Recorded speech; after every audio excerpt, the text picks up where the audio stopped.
The first time I stumbled upon the banned book, it was tucked in a shadowed corner of an obscure online forum that few had ever heard of. The forum, buried deep in the dark web, was a place where secrecy was law and anonymity was sacred. Links there were not just portals, they were riddles, encrypted in layers of ciphered text, accessible only to those who had proven their worth by solving puzzles that would make a cryptographer sweat. I had been researching ancient civilizations for years, always skeptical of myths, conspiracies, and hidden truths, but this forum promised something beyond the ordinary. The book itself was not available in any traditional sense. There was no PDF or scan that you could simply open.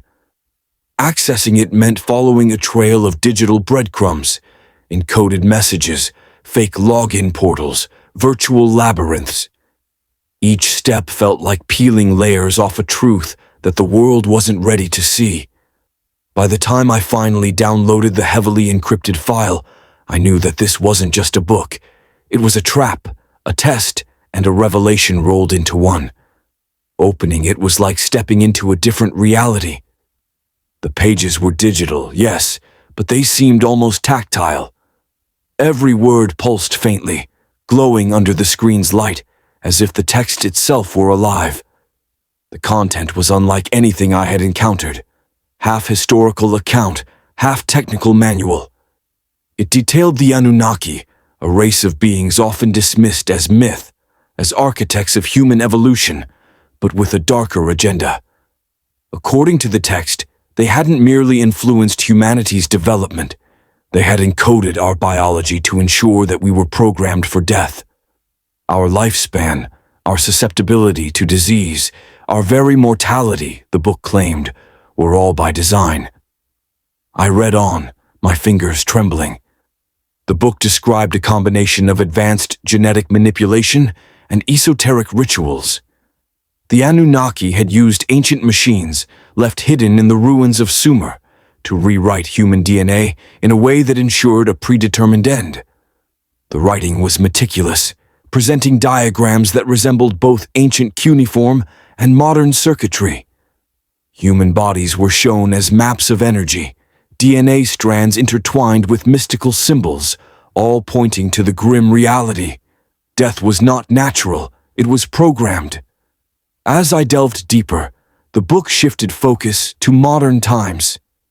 It was chilling to see how the knowledge of these machines, encoded in myths and religions, had persisted but remained deliberately obscured. Secret societies, occult groups, and shadowy organizations were described as guardians of this knowledge, ensuring that humanity remained unaware of the mechanisms controlling its mortality. There were passages about the dark web itself being used as a modern conduit, a way to store and distribute fragments of the truth without alerting governments or corporations. Every digital footprint, every secret forum, seemed to echo with the remnants of this ancient programming. By the time I reached the first case studies, I realized this wasn't just theory. The book recounted chilling stories of individuals who had discovered the machines or the texts and faced inexplicable consequences, sudden illnesses, bizarre accidents, psychological torment. Each narrative was presented as factual, corroborated by obscure sources, and it was impossible to tell myth from reality. Yet the sheer specificity of the accounts, the names, the dates, the locations, made it horrifyingly credible. I sat back from my screen, the room around me suddenly feeling suffocating. The idea that my very biology could be a pre-written script, controlled by beings whose existence I had long dismissed as legend, was unbearable. A sense of vulnerability washed over me. Every heartbeat, every breath, every moment I had taken for granted was part of a system I had never consented to. Yet the book wasn't merely a source of fear. It was a revelation, a call to awareness.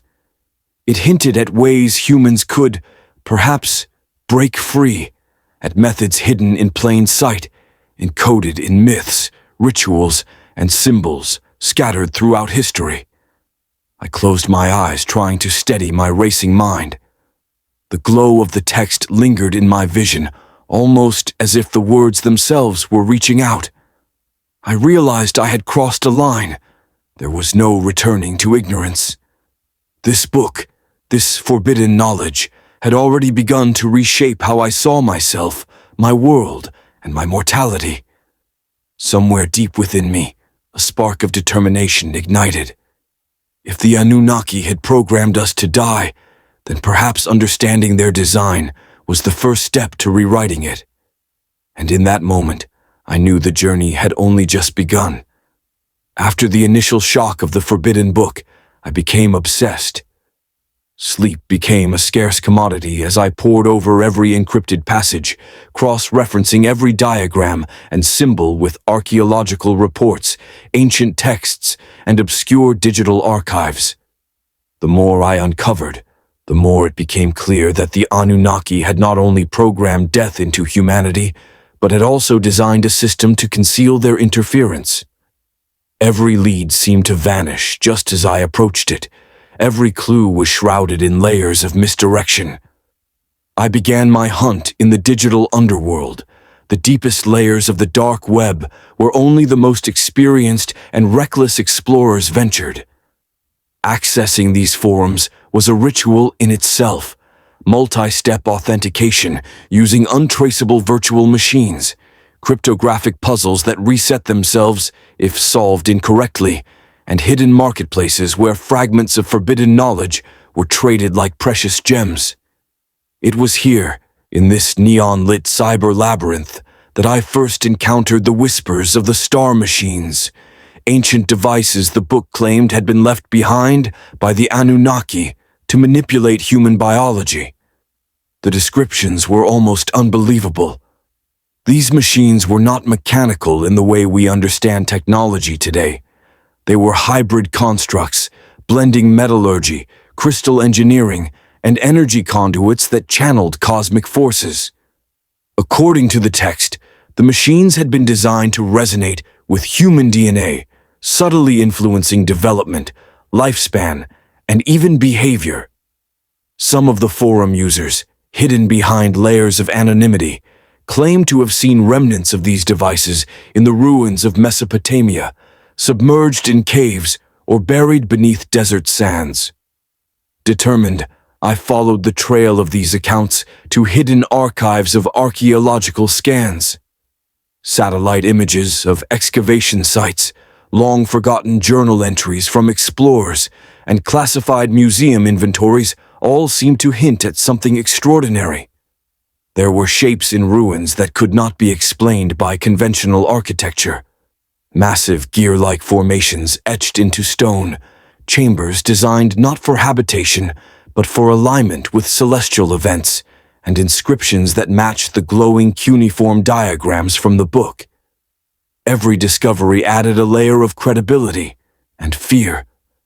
But the dark web was not just a source of knowledge, it was a danger zone. As I dug deeper, strange anomalies began to happen.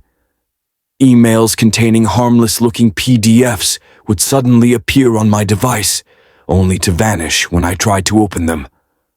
My computer would glitch in unnatural ways, freezing on certain patterns of code. Shadows seemed to flicker in the corners of my vision, and I felt an almost imperceptible presence when I stayed late into the night studying. The book had warned of this.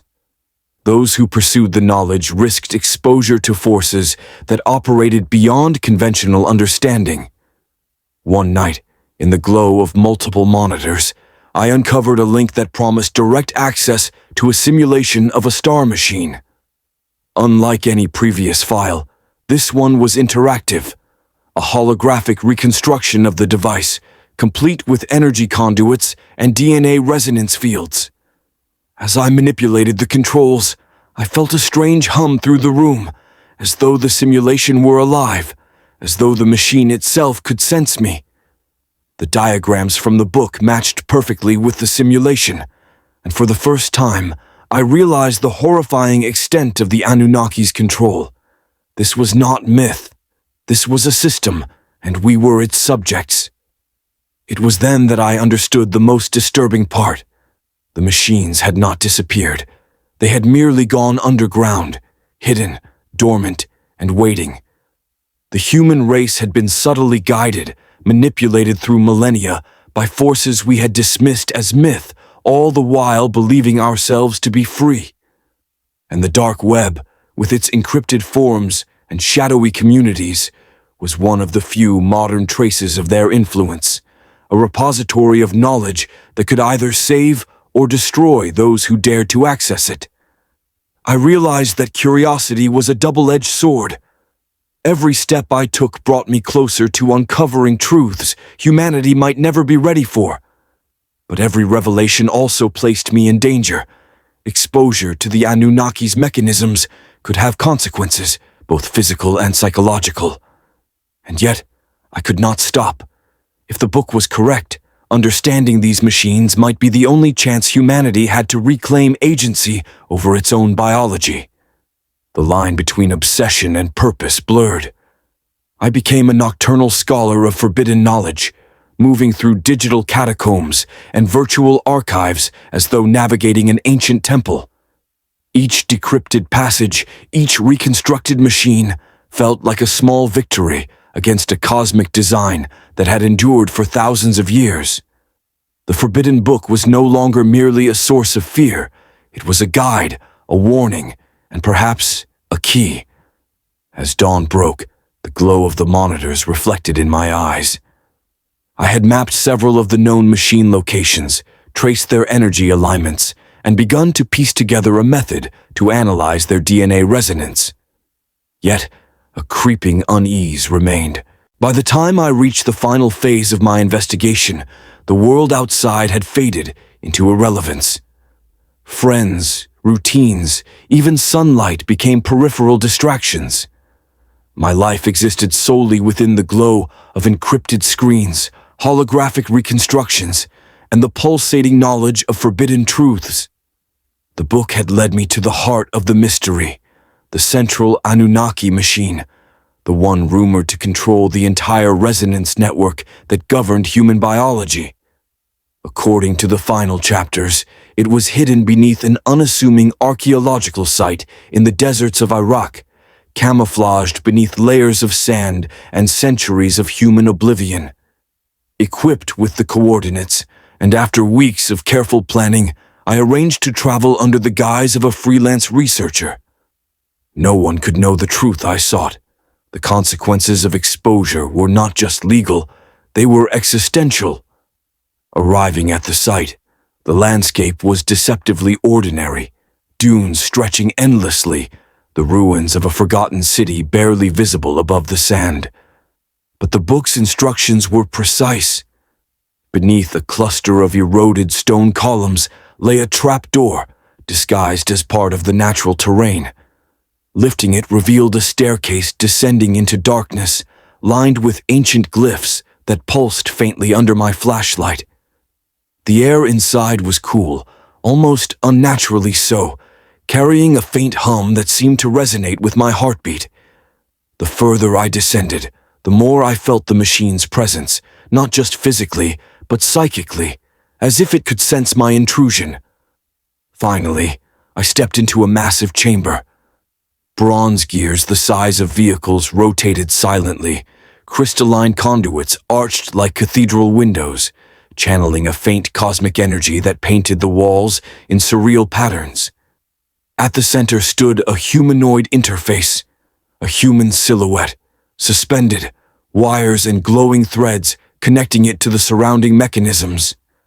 My stomach churned as I realized this was a template of human DNA, a visual representation of how the Anunnaki had programmed mortality itself. I approached cautiously, recalling the instructions in the book.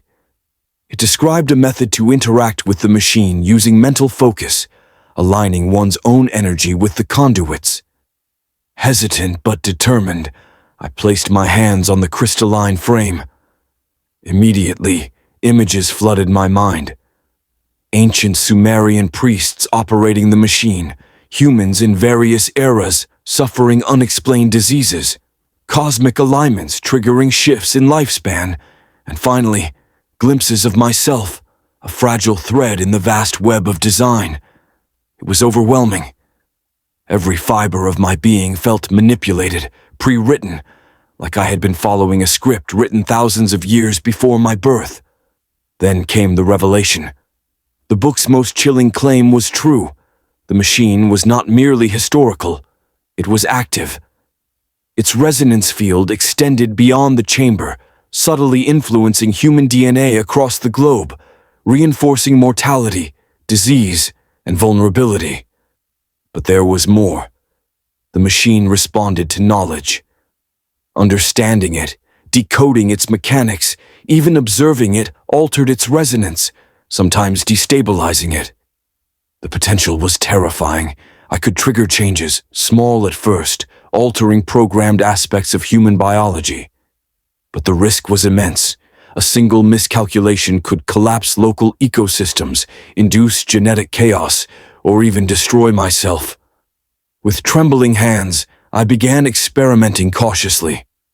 Following the book's mental and symbolic instructions, I aligned my thoughts with the energy conduits, visualized the DNA strands rewiring, and allowed the ancient glyphs to guide me. The machine responded, a low hum growing into a harmonic resonance that filled the chamber. Patterns of light danced across the walls, and for the first time, I felt a sense of agency. Humanity had been programmed to die, but here was a key, a chance to reclaim autonomy over the design itself. Hours passed like minutes. I lost track of time, enveloped entirely in the pulsating interplay between ancient machinery and human consciousness. I realized that the Anunnaki had not left us entirely powerless. They had encoded the possibility of rebellion within our own awareness, hidden in myths, texts, and symbols. Knowledge was the weapon, understanding the armor. Finally, exhausted, I withdrew from the interface. The hum faded, the conduits dimmed, and silence returned. Yet the chamber felt different, as though it acknowledged my presence. I knew the book had been right. This knowledge was dangerous, but it was also a responsibility.